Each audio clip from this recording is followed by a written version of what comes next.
말씀 함께 보도록 합니다. 말씀은요, 에스겔서 40장에 있는 말씀입니다. 에스겔 40장 1절에서 4절까지의 말씀, 그리고 16절에서 우리 10절에서 16절까지의 말씀 함께 보겠습니다. 에스겔 40장 1절에서 4절의 말씀, 그리고 10절에서 16절까지의 말씀입니다. 기쁨의 언덕으로 우리 오늘 본문 묵상 말씀입니다. 먼저 40장 1절에서 4절까지의 말씀 함께 합독하도록 합니다. 우리가 사로잡힌 지 25째 해 성이 함락된 후 14째 해 첫째 달 10째 날에 곧 그날에 여호와의 권능이 내게 임하여 나를 데리고 이스라엘 땅으로 가시되 하나님의 이상 중에 나를 데리고 이스라엘 땅에 이르러 나를 매우 높은 산 위에 내려놓으시는데 거기에서 나무로 향하여 성읍 형성 같은 것이 있더라.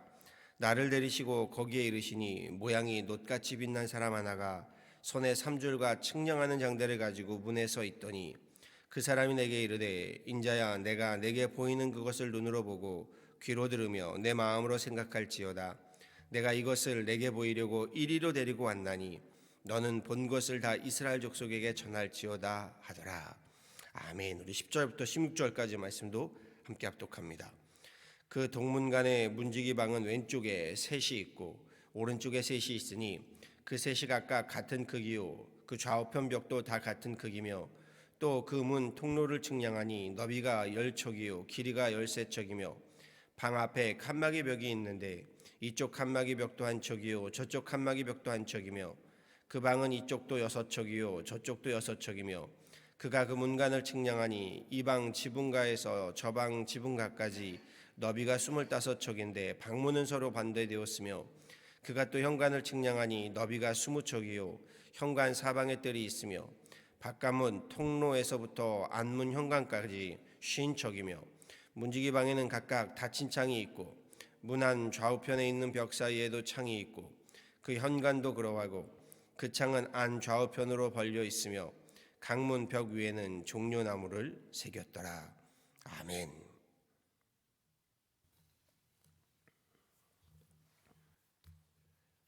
함께 봉독한 에스겔 40장부터는요. 에스겔서의 마지막 부분으로 해당됩니다. 이 40장부터 48장까지에 이르러서는요. 무너졌던 폐허가 되었던 예루살렘 성과 성전을 하나님께서 다시 세워가시겠다 하시는 계시의 말씀들이 쭉 이어집니다.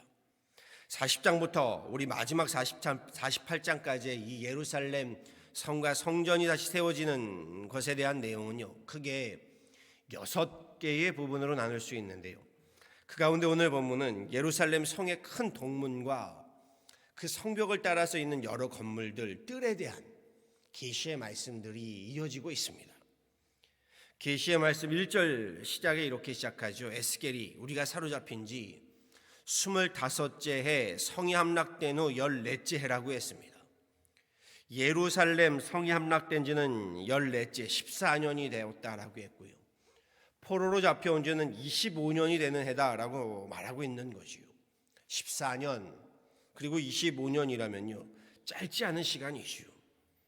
우리도 비슷한 역사를 겪고 왔습니다. 일제강점기 35년 그리고 남과 북으로 나뉘어진 지는 어느덧 70년이 훌쩍 넘었습니다. 이와 같은 시점에 하나님은요. 에스겔을 높은 산 위로 데리고 가셨어요. 새 예루살렘 성전에 대한 새로운 이상을 이 성에 대한 새로운 이상을 보이고 계신 겁니다. 3절 말씀에 에스겔에게 이렇게 말씀하시죠. 나를 데리고 내리시고 거기에 이르시니 모양이 놋같이 빛난 사람 하나가 손에 삼줄과 측량하는 장대를 가지고 문에 서 있더니 라고 했습니다. 놋과 같이 빛난 사람, 당신은 빛나는 물건은 놋 정도였습니다. 그러니 놋과 같이 빛났다고 했겠지요.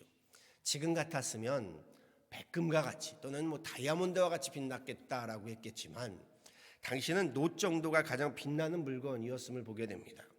그 빛난 사람 누구를 가리킬까요? 하나님의 사자를 가리키기도 하겠지만요. 예수 그리스도, 하나님, 이렇게 예수 그리스도를 상징한다라고 볼 수 있겠지요. 주님께서 직접 손에 삼줄과 장대를 가지고요. 새 예루살렘 성을 측량하면서 에스겔에게 보여주고 계신 겁니다. 쉽게 말하면 주님께서요, 이 성에 대한 도면을 에스겔에게 보여주고 계신 거지요.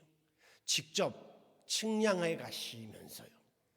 6절 말씀에서요, 그가 동문을 향한 문에 이르러 측량하니 라면서 동문에 대한 이야기가 쭉 시작되지요.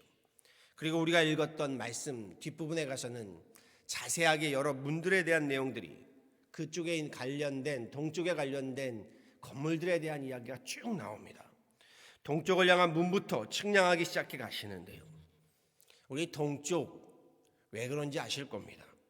예루살렘 성전이요, 구조적으로 동쪽을 향해 건축되었기 때문이기도 하고요, 그리고 동쪽이 해가 뜨는 곳이기 때문에 동문은 성전이 시작되는 곳, 성경은 하나님의 영광이 동문을 타고 들어온다라고 전하지요. 어린 시절에요, 제가 살던 집이 붉은 흑벽돌로 만들어 쌓아올린, 당시에는 참 보기 드문 옛 기와집이었습니다.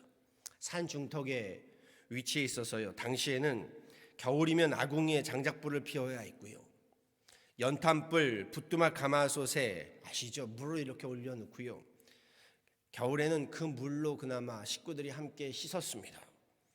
그리고 나중에 좀 나아진 것이 석유 골로였습니다. 골로를 모르시는 분들도 계시더군요. 석유 골로를 썼습니다.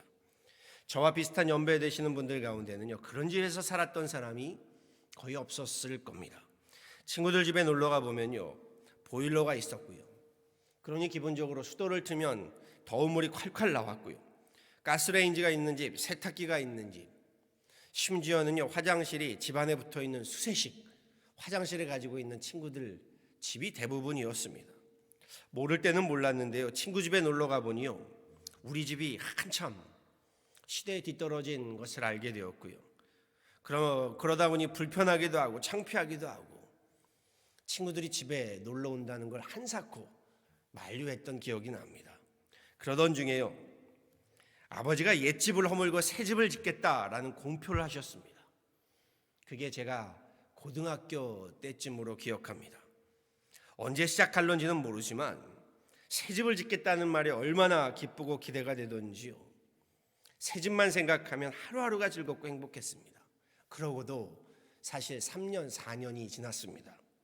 아버지는 제가 대학에 진학한 후 새집 건축을 시작했습니다. 새집에 대한 도면을 보는 것만으로도 얼마나 설레던지요, 그날의 그 기쁨을 아직도 잊을 수가 없습니다. 집을 짓는 동안에는 다 아실 겁니다. 집을 비워야 하니까요. 가족들이 친척집이나 이웃집으로 뿔뿔이 흩어져서 살아야 했고요, 저는 대학교 2학년이 되어서야 새집에 입주할 수 있었는데요, 결국 한 4년에서 5년 걸린 거죠.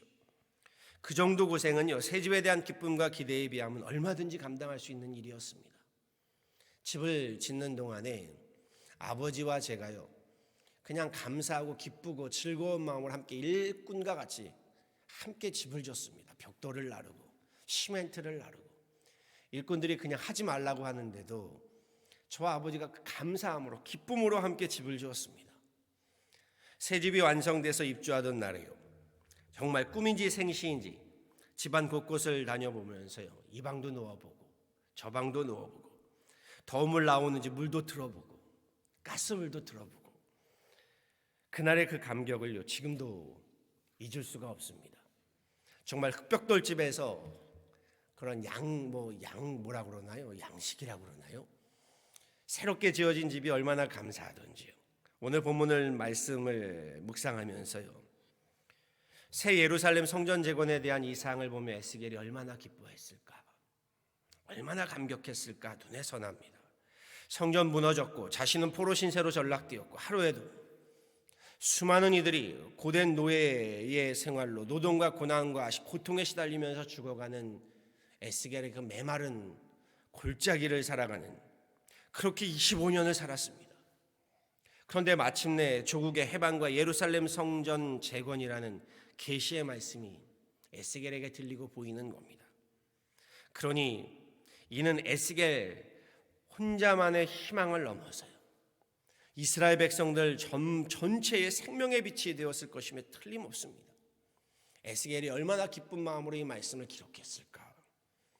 제가 새 집에 감격했던 그날의 기쁨을 알기에요, 저들의 기쁨 또한 감개무량했을 겁니다. 오늘 말씀을 통해 저는 우리를 향한 하나님의 음성을, 하나님의 계시를 보고 듣습니다. 예루살렘 새 성전을 건축하겠다 하신 하나님 음성에서요, 주님께서 우리의 인생을요, 우리의 가정을요, 우리의 일터를요, 우리의 교회를 새롭게 재건하시겠다 하시는 주님의 음성이 들려옵니다. 팬데믹 사태로 주저앉게 된 우리의 인생과 우리의 가정들, 우리 사회와 우리 교회를 다시금 재건하겠다 하시는 하나님의 말씀으로 들려옵니다. 이곳 미국 땅에서 이민자로 살아가면서요, 하나님의 나라를, 주님의 몸된 교회를 재건해 가라는 하늘의 소명과 사명으로 들려옵니다. 그렇지 않은가요? 우리 교회를 보더라도요, 하나님은 분명 우리 교회에 놀라운 축복의 길을 열어주셨습니다. 이민교회로 마음껏 예배드릴 수 있는 예배당이 있다는 것, 교육관이 있다는 것, 여러분은 어떤지 모르겠지만요, 이민 목회를 해보니요, 엄청난 큰 축복입니다. 아시지요? 자체적인 예배당과 교육관을 갖고 있는 교회가 그리 많지 않습니다. 그럼요. 그런데 이것만도 하나님의 크신 은혜인데요, 이제 교육관, 주차장을 증축해야 한다는 우리 다음 세대를 향한 꿈을 꾸고 있습니다. 지금 팬데믹 상황입니다. 그렇지요. 많은 이들이, 그래도 이제 많은 분들이 교회로 복귀하셨습니다. 회복되었습니다. 그래도 이 팬데믹 상황 속에서도요, 교육관이 부족합니다. 지난주에도 보았더니요, 주차할 곳이 없어서 잔디밭으로 차들이 다 올라가 있더군요. 하나님께서 우리 교회로 꿈꾸게 하시는 것이 있습니다. 하나님께서 우리 교회로 어린아이들을 보내주시는 이유가 있습니다. 그럼요. 많은 분들이 우리 교회에 와서 다 놀라는 것이 그것입니다. 어떻게 이 교회는 이렇게 아이들이 많습니까? 보통 다 아이들이 줄어가는 추세인데 참 이 교회는 큰 복을 받았습니다. 이렇게들 말씀하십니다. 그럼요, 본문 말씀과 같이요, 하나님께서 우리에게 기대하시고 소망하는 비전이 있으시기 때문에, 하나님께서 꿈꾸시는 것이 있기 때문에 우리에게 크고 놀라운 꿈을 주셨다고 저는 믿습니다. 그래서 저도 우리 건축을 위해서 도면을 함께 그려가는 과정에서 함께 뛰며 줄로 재고 자로 재고 그렇게 앞장서서 함께 하는 겁니다. 더 나아가 눈에 보이는 성전을 건축하는 것 큰 축복이면 틀림없으나 오늘 본문 말씀에서 제가 또 깨닫는 바는 이것입니다. 눈에 보이는 성전에만 안주할 것이 아니라는 겁니다. 눈에 보이는 성전을 넘어서요, 눈에 보이지 않는 성전 또한 건축해 가야 한다는 것이죠. 우리 교회에 베풀어 주신 보이는 성전에 안주하지 말고요, 이 눈에 보이는 성전을 통해서요, 하나님께서 재건해 가시려는 앞서 말씀드린 하나님의 나라, 하나님의 가정, 하나님의 사람, 하나님의 사회를 우리 교회를 통하여 재건해 가시고자 함을 저는 보고 듣게 됩니다. 지난주에도 세 가족, 두 가정이 교육을 받았습니다. 한국에서는 신앙생활을 하지 않았던 가정들이라고 하시더군요. 보세요. 한국에서는 하나님 알지 못하고 예수님 알지 못하던 가정들이요, 우리 교회를 통하여 하나님을 믿어가고 예수 그리스도를 알아가고 교회를, 신앙생활을 시작하게 되는 겁니다. 보이지 않는 하나님 나라를 재건하는 일, 하나님의 사람들을 세워가는 것이고요, 하나님의 가정들, 하나님의 일꾼들을 세워가는 것입니다. 잃어버린 영혼들 주님께로 인도하는 일이고요, 세상을 변화시키는 예수 그리스도의 제자를 삼는 일들입니다. 전도하는 일, 선교하는 일, 하나님 나라를 이 땅에 더욱 넓혀가는 사명을 감당하는 일, 보이는 교회를 통하여 보이지 않는 하나님 나라를 세워가는 것이죠. 지금처럼 부유한 시대요, 풍족한 시대의 문제가 무엇일까요? 거룩한 소명의 상실일 겁니다. 에스겔이 처한 상황은요, 포로 신세로 고된 노동 가운데 고난과 고통에 시달리면서 죽어가던 시대였다고 했습니다. 그런 시대예요. 무슨 지금 삶이 고되고 죽어가는데 하나님의 성전을 재건하겠습니까? 그런데 하나님이 꿈꾸고 계시다는 겁니다. 우리의 삶에도 고난과 역경은 많습니다. 하지만 에스겔의 처지에 비교하면요, 우리는 더욱 큰 희망과 소망의 꿈들을 얼마든지 꿈꿀 수 있습니다. 얼마든지 더 원대한 비전들 하나님께서 우리를 통하여 계획하고 소망하실 수 있습니다. 믿음은 바라는 것들의 실상이라 하면서요, 믿음은 보지 못하는 것들의 증거라면서요, 믿음은 바라는 것들, 우리가 꿈꾸는 것들, 하나님 꿈꾸시는 것들의 실상이고요, 보이지 아니하는, 지금은 보이지 아니하지만 이 보이지 않는 것들의 증거라는 말씀이 참 좋습니다. 보이는 성전에 대한, 여기에 보이지 않는 성전에 대한 꿈, 이것이 증거가 된다, 믿음이 된다라는 말씀이죠. 보이는 성전에 보이지 않는 성전을 건축하는 일, 그럼요, 보이지 않기 때문에요. 그래서 믿음이 필요한 겁니다. 믿음으로 우리 함께 해야 하는 일들인 거지요. 에스겔에 보이시는 계시와 같이요, 보이는 성전을 통해 보이지 않는 하나님 성전을 재건하고 세워가는 일, 하나님께서 우리에게도 계시하시고 말씀하시고 하나님 우리 교회를 향하여 꿈꾸시는 하나님의 꿈인 줄 압니다. 바라고 소망합니다.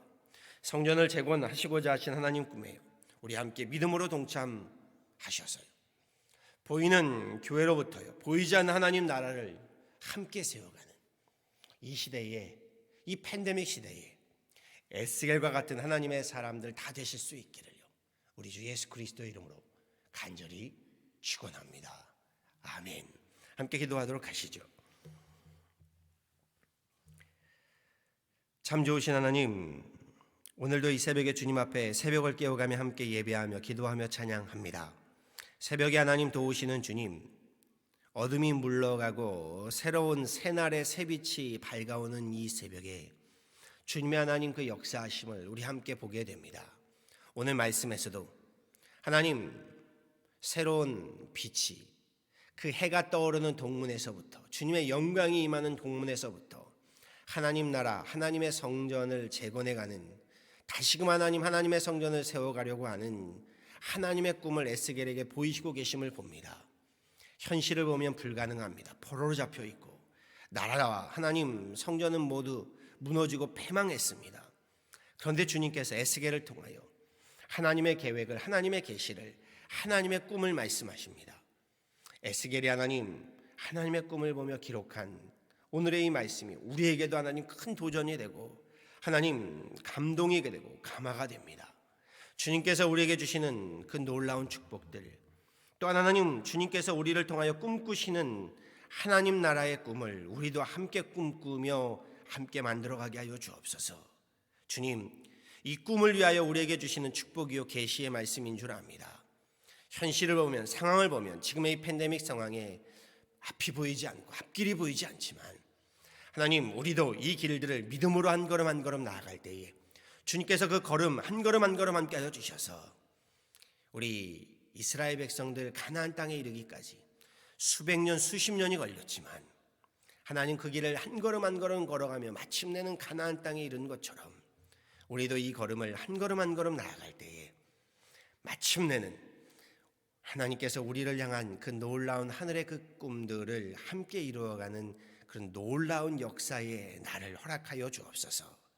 보이지 아니하는 것들, 하나님 바라는 것들의 증거이고 주님 계시라고 하셨사오니 우리 함께 이 길을 걸어갈 때에 하나님 보이는 성전을 통하여 보이지 아니하는 하나님 나라를 이 땅에 이 사회에 함께 만들어가는 귀한 유난 하나님 교회 되게 하여 주옵소서. 주님, 이 팬데믹에도 우리로 함께 하시는 주님의 은혜를 감사하며 하나님 그 은혜에 감사하고 그 축복을 누리는 것만이 아니라 우리 함께 나누는 그런 귀한 하나님의 건석들 우리 교회에 되게 하여 주옵소서. 감사하고 우리를 통하여 꿈꾸시는 하나님의 꿈에 우리 함께 꿈꾸며 나가는 귀한 유난한 교회를 되기를 바라와서 이 모든 건 예수 그리스도로 받도록 간절히 기도하였습니다. 아멘.